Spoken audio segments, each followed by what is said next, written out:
रीना जी, और हो गई विक्ट्री कोरोना की। रुबिका जी, मैं आपकी बात से पूरी तरह सहमत हूं कि सारी पार्टीज को मिलके निर्णय करना चाहिए। और ये जो बड़ी बड़ी पार्टीज हैं रुबिका जी, हमारी तो छोटी सी पार्टी है, बड़ी बड़ी पार्टीज अगर मिलके ये डिसाइड कर लेती हैं कि हम नहीं करेंगे रैली, सिर्फ डोर टू डोर कैंपेनिंग करेंगे, ऑनलाइन कैंपेनिंग करेंगे, मैं आपके चैनल पे आपको आज विश्वास दिलाती हूँ कि आम आदमी पार्टी सबसे पहले इस निर्णय में अपना सहयोग देगी। पहली बात। दूसरी बात रुबिका जी, जितनी भी संस्थाएं हैं, चाहे वो आईसीएमआर हो, और अब तो हमने ये देखा है कि इलेक्शन कमीशन भी सीधे प्राइम मिनिस्टर ऑफिस से ही डायरेक्शंस ले रहा है, प्राइम मिनिस्टर ऑफिस से मीटिंग्स करवाई जा रही हैं। तो ये सारी जो संस्थाएं हैं सीधे सीधे केंद्र सरकार के अंडर में आती हैं। तो ये संस्थाएं क्यों नहीं मिलकर गाइडलाइंस जारी करती कि इस तरह से रैली होनी चाहिए या इस तरह से चुनाव का प्रचार होना चाहिए। हम सब इस सारी गाइडलाइंस को फॉलो करने के लिए तैयार हो जाएंगे।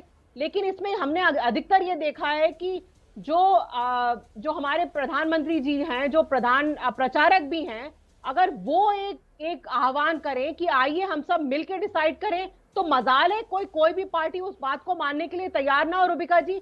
लेकिन पहल तो वहीं से करनी होगी। और जहां तक स्टेट गवर्नमेंट्स का सवाल है रुबिका जी, हर स्टेट में इन्फेक्शन रेट, पॉजिटिविटी रेट अलग अलग है। तो दिल्ली में पॉजिटिविटी रेट समय ज्यादा है, इसलिए दिल्ली में हमने निर्णय लिया है कि वीकेंड कर्फ्यू होगा, नाइट कर्फ्यू होगा। अगर कोई और स्टेट ऐसा है रुबिका जी, अगर उत्तर प्रदेश ये डिसाइड करता है कि उत्तर प्रदेश में पॉजिटिविटी रेशो ज्यादा है और वो डिसाइड करते हैं कि रैली नहीं होनी चाहिए, तो आम आदमी पार्टी बिल्कुल रैली नहीं करेगी वहां पे। पंजाब में अगर ये डिसीजन होता है कि पंजाब की स्टेट गवर्नमेंट डिसाइड करती है वहां रैली नहीं होगी, तो हम क्यों रैली करेंगे जाके।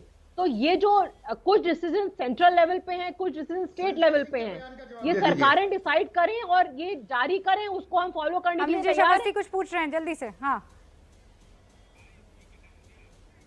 संजय सिंह के बयान का जवाब दे दीजिए।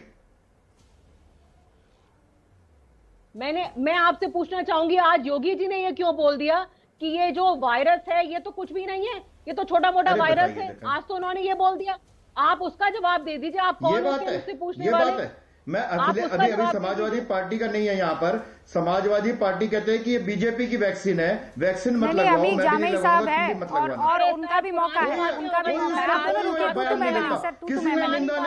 सर, कोरोना वायरस नहीं देख रहा है, कोरोना वायरस नहीं देख रहा है कि कौन संगी है, कौन बीजेपी वाला है, कौन समाजवादी पार्टी वाला है। कोरोना नहीं देख रहा है। मीना गुप्ता जी रुकिए और अग्निजेश अवस्थी रुक जाइए। 2 minute please please please please. माननीय रुक जाइए, दोनों रुक जाइए, दोनों।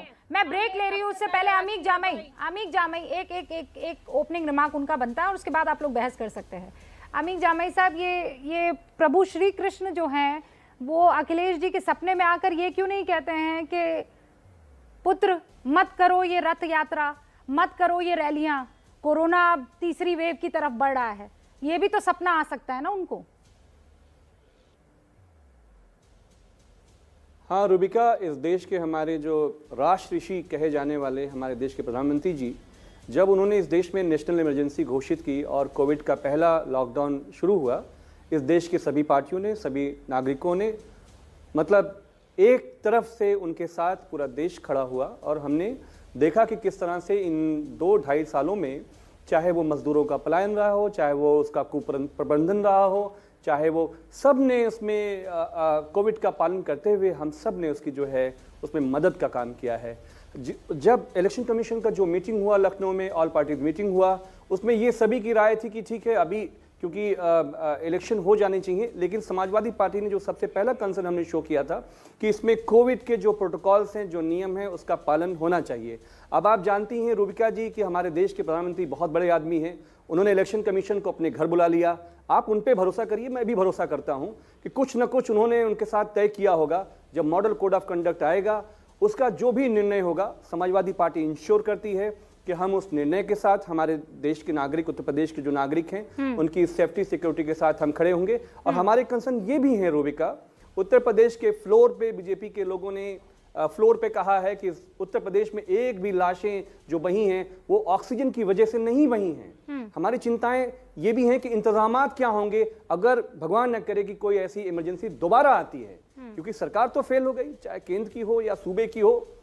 पीएम केयर बजट का आपको मालूम है कि आपको भी नहीं बताया गया कि उस फंड का हुआ क्या इस देश के अंदर। तो ये चिंताएं जायज हैं। मैं आपको बहुत अप्रिशिएट करता हूं आज के इस डिबेट के लिए।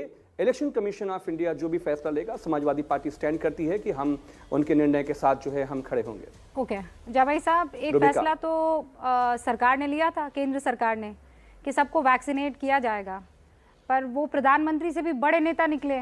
कौन? आप भी जानते हैं, आप ही के नेता, आप ही के मुखिया, जिन्होंने कहा ये बीजेपी की वैक्सीन है, मैं नहीं लगाऊंगा।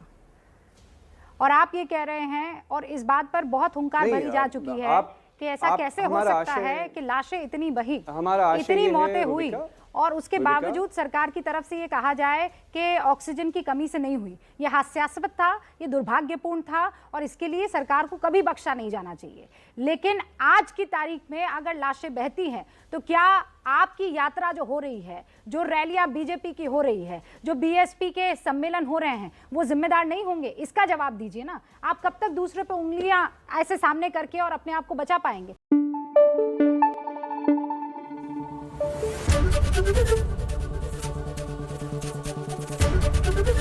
एबीपी न्यूज आपको रखे आगे।